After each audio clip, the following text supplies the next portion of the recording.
Friends, welcome to our channel. This is Nisha. ఎలా ఉన్నారు friends? బాగున్నారా? ఈ వీడియో అయితే నేను వచ్చిన సెకండ్ డే అయితే షూట్ చేశాను.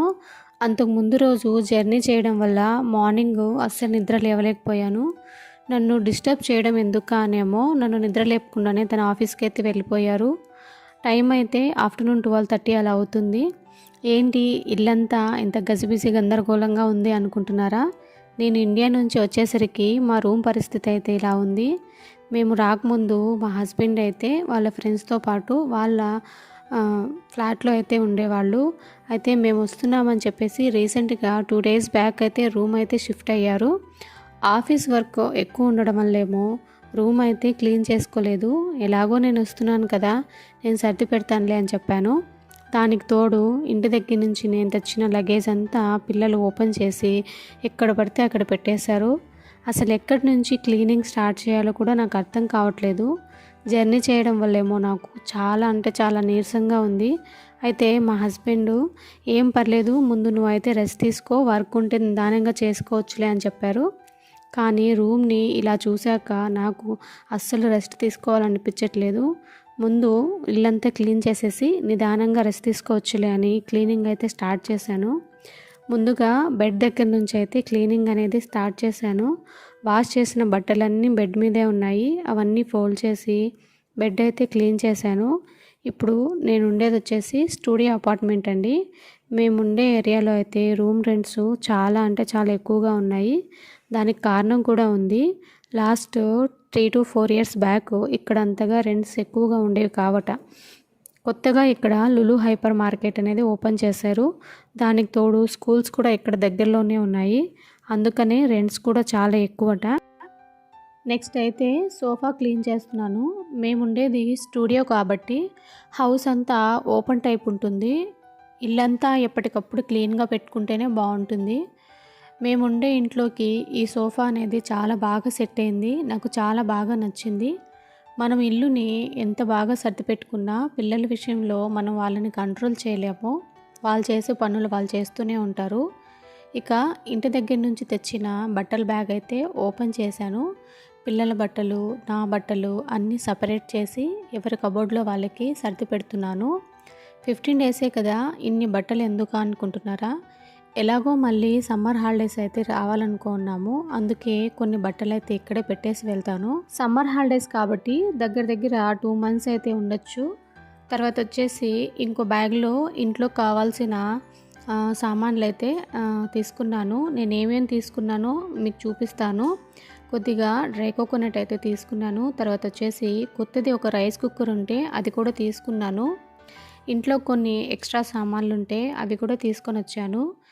ఇవన్నీ ఇండియా నుంచి తీసుకొని రావాలా, దుబాయ్లో కూడా దొరుకుతాయి కదా అని మీరు అనుకోవచ్చు. నిజమే అండి, ఇవన్నీ ఇక్కడ కూడా దొరుకుతాయి. కాకపోతే కాస్ట్ అనేది చాలా ఎక్కువగా ఉంటుంది. ఫర్ ఎగ్జాంపుల్, నేను తెచ్చిన రైస్ కుక్కర్ వచ్చేసి 1500 ఉందనుకోండి. అదే రైస్ కుక్కర్ ఇక్కడ కొనాలంటే ఈజీగా 3000 to 3500 అలా ఉంటుంది. అంత ప్రైస్ వేరియేషన్ అయితే ఉంటుంది. ఎలాగో మనం వచ్చేటప్పుడు ఒక్కొక్కరికి 30 kilos లగేజ్ అయితే ఇచ్చారు. అందుకే నేను ఇంట్లో కావాల్సిన సామాన్లు అయితే తీసుకున్నాను. మనము ఎలాగో ఇక్కడికి వచ్చాక ఖర్చు అనేది కంట్రోల్ చేసుకోలేము. ఈ విధంగా అయినా కొద్దిగా సేవింగ్స్ చేసినట్లు ఉంటుంది కదా అని నేను కొన్ని సామాన్లు అయితే తీసుకున్నాను. అలాగే ఇంట్లో యూజ్ అవుతుంది కదా అని కొన్ని గ్రాసరీ ఐటమ్స్ అయితే తీసుకున్నాను. దాంతోపాటు కొన్ని స్వీట్స్ కూడా తెచ్చాను. మా హస్బెండ్కి అరిసెలు అంటే చాలా ఇష్టం అండి. చాలా ఇష్టంగా తింటారు. అవి కూడా కొన్ని తెచ్చాను. చాలా సాఫ్ట్గా ఉన్నాయి, చాలా టేస్ట్గా కూడా ఉన్నాయి. ఇంటి దగ్గర నుంచి తెచ్చిన స్వీట్స్ అంటే చాలా ఇష్టంగా తింటారు కదా. మనము ఇంటి దగ్గర నుంచి తీసుకొచ్చిన స్వీట్స్ అంత టేస్ట్గా బయట షాపుల్లో కొంటే ఉండవు కదా. చాలా అంటే చాలా బాగున్నాయి.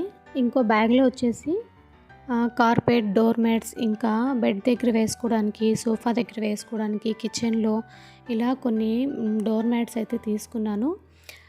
ఇదొచ్చేసి ప్లాస్టిక్ మ్యాట్ అండి. ఫోల్డెడ్ టైప్‌లో ఉంటుంది. ఇది కూడా ఒకటి తీసుకున్నాను. ఎప్పుడన్నా పిల్లలతో బయటికి వెళ్ళాలన్నా తీసుకొని వెళ్ళొచ్చు. అలాగే ఎప్పుడన్నా ఈవినింగ్ టైంలో అలా బాల్కనీలో కూర్చోవడానికి కూడా బావుంటుందండి.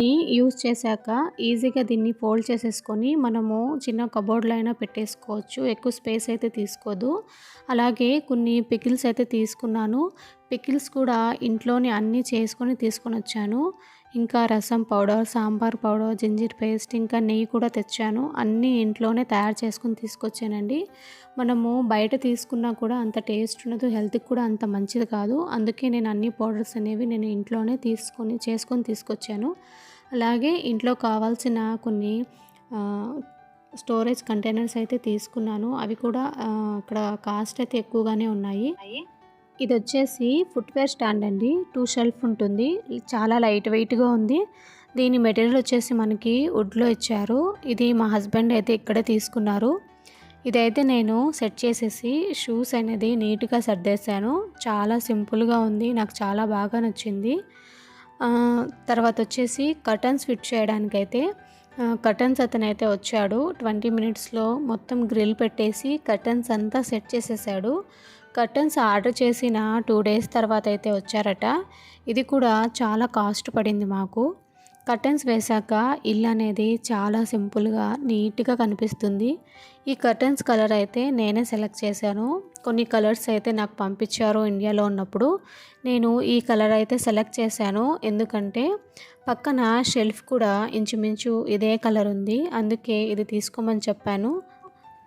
ఇల్లంతా సర్దడం అయిపోయింది. పైన గ్రిల్ చేయడం వల్ల డస్ట్ అంతా మళ్ళీ బెడ్ మీదే పడింది. మళ్ళీ సెకండ్ టైం అయితే బెడ్ అంతా క్లీన్ చేశాను. ఇంట్లో ఇక్కడ చెత్త తోయడానికి ఇలాంటి ప్లాస్టిక్‌వే ఉంటాయట. దీంతో ఇల్లు క్లీన్ చేయాలంటే అస్సలు నచ్చట్లేదు. డస్ట్ కూడా సరిగ్గా రావట్లేదు. షాప్‌కెళ్ళాక కొత్తదైతే తీసుకురావాలి. దీన్ని చూశాక నాకైతే మన ఇండియాలో రోడ్ పైన చెత్త క్లీన్ చేస్తారు కదా! అలాగే అనిపించింది. నాకైతే చూడగానే చాలా నవ్వొచ్చింది. నానా తిప్పలు పడి దీంతో అయితే ఎలాగోలా ఇల్లంతా క్లీన్ చేసేసాను. ఇప్పుడైతే వాటర్ పెట్టి మాప్‌తో క్లీన్ చేద్దామనేసి ఇంట్లో మంచిగా స్మెల్ రావడానికి 4 లిక్విడ్ అయితే కొద్దిగా వాటర్‌లో మిక్స్ చేశాను. మనము ఇల్లంతా ఎంత నీట్‌గా పెట్టుకున్నా ఇంట్లో బ్యాడ్ స్మెల్ అనేది చాలా అన్‌కంఫర్టబుల్‌గా అనిపిస్తుంది. ఇంట్లో మంచి స్మెల్ వస్తుంటే ఇంట్లో పనులు చేసుకోవడానికి కూడా చాలా బావుంటుంది. హౌస్ అనేది చిన్నగా ఉంటే అడ్వాంటేజ్ కూడా ఉంది, డిసడ్వాంటేజ్ కూడా ఉంది. ఇల్లు అనేది చిన్నగా ఉంటే మంచిగా ఆర్గనైజ్ చేసుకోవచ్చు.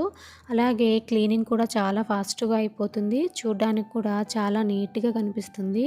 అదే డిసడ్వాంటేజ్ వచ్చేసి ఇల్లు అనేది ఎప్పటికప్పుడు క్లీన్ చేస్తూ ఉండాలి. లేదంటే చాలా మెస్సీగా కనిపిస్తుంది. అలాగే డస్ట్ కూడా ఎక్కువగా ఫామ్ అవుతూ ఉంటుంది. మేముండే ఫ్లాట్‌లో అయితే ఫ్లోర్ అనేది వుడ్‌తో డిజైన్ చేశారు. నార్మల్‌గా అయితే టైల్స్ వాడుతూ ఉంటారు కదా! వీళ్ళైతే ఫ్లోర్ అనేది వుడ్‌తో అయితే డిజైన్ చేశారు. నాకు చాలా బాగా నచ్చింది. క్లీనింగ్ అనేది చాలా ఫాస్ట్‌గా అయిపోతుంది. ఈ విధంగా ఫ్లోర్ అనేది వుడ్‌తో డిజైన్ చేయడం వల్ల బై మిస్టేక్ ఫ్లోర్ మీద వాటర్ ఏమన్నా పడ్డా కూడా పిల్లలు స్కిడ్ అవ్వకుండా ఉంటారు. చూడ్డానికి కూడా చాలా సింపుల్‌గా ఉంది. నీట్‌గా, క్లాసీగా కనిపిస్తుంది. ఇక మేము టీవీ స్టాండ్ అయితే ఆర్డర్ చేసాము. అదైతే ఇంకా రాలేదు. కిచెన్ వరకైతే వీళ్ళు ఫ్లోర్‌కి టైల్స్ అయితే వాడారు. 3 అవర్స్ కష్టపడితే మొత్తానికి ఇల్లు అనేది నీట్‌గా అయిపోయింది. ఇల్లంతా నీట్‌గా కనిపిస్తే మనసుకి చాలా ప్రశాంతంగా ఉంటుంది. ఇంట్లో పని అనేది ఇప్పుడు చేసినా, తర్వాత చేసినా మనమే చేసుకోవాలి కాబట్టి ఎప్పుడు పని అప్పుడు చేసుకుంటూ ఉంటే టైం కూడా సేవ్ అవుతుంది. అలాగే వర్క్ ప్రెషర్ కూడా తగ్గుతుంది. మేముండే ఫ్లాట్‌లో అయితే వెంటిలేషన్ అనేది చాలా బాగుంది. అలాగే కిచెన్ క్లీనింగ్ అయితే మీకు నేను చూపించట్లేదు. ఎందుకంటే వీడియో అనేది చాలా లెంతీగా అయిపోతుంది. నెక్స్ట్ వీడియోలో అయితే నేను చూపిస్తాను. నా ఈ వీడియోస్ మీకు నచ్చినట్లు అనిపిస్తే ఒక చిన్న లైక్ చేసి, షేర్ చేసి, ఇంకా సబ్స్క్రైబ్ చేయండి. ఇంకా మంచి మంచి వీడియోస్తో నేను మీ ముందుకు వస్తూ ఉంటాను. అప్పటి వరకు నా ఛానల్ని ఫాలో అవుతూ ఉండండి. Thanks for watching.